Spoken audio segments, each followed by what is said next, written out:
Hello everyone, চলো আজ তোমাদের সাথে শেয়ার করছি বরবটি বাটা রেসিপি। এটি গরম ভাতে খেতে খুবই টেস্টি লাগে। চলো রেসিপিটা শুরু করা যাক। প্রথমে বরবটিকে ছোটো ছোটো টুকরো করে কেটে অল্প নুন দিয়ে জল দিয়ে সেদ্ধ করে নেব।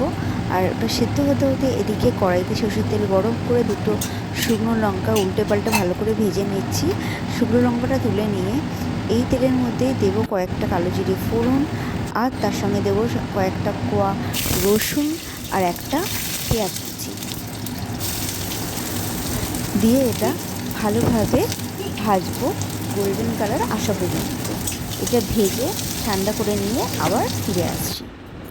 দেখো এখানে সেদ্ধ করা বরবটিগুলো আমি দিয়ে দিচ্ছি, জল একদম অল্প পরিমাণও আছে, সেটাও আমি দিয়ে দিলাম কন্টেনারের মধ্যে পেস্ট করার জন্য। আর তার সাথে দিচ্ছি শুকনো লঙ্কা পেঁয়াজ যে ভেজেছিলাম সেই ভাজাটা, আর দিচ্ছি পরিমাণ মতন নুন। বরবটি সেদ্ধতে নুন দিচ্ছি সেরকম বুঝে নুন দিতে হবে।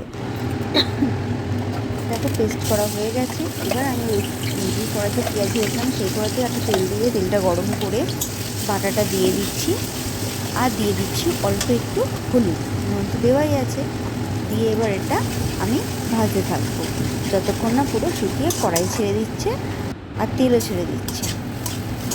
দেখো ভাজা হয়ে গেছে। এবার এটা আমি গরম ভাতের সাথে সার্ভ করবো। তোমাদের আজকের রেসিপিটা ভালো লাগলে অবশ্যই লাইক, কমেন্ট অ্যান্ড সাবস্ক্রাইব করতে ভুলো না। আর ধন্যবাদ পুরো ভিডিওটা স্কিপ না করে দেখার জন্য।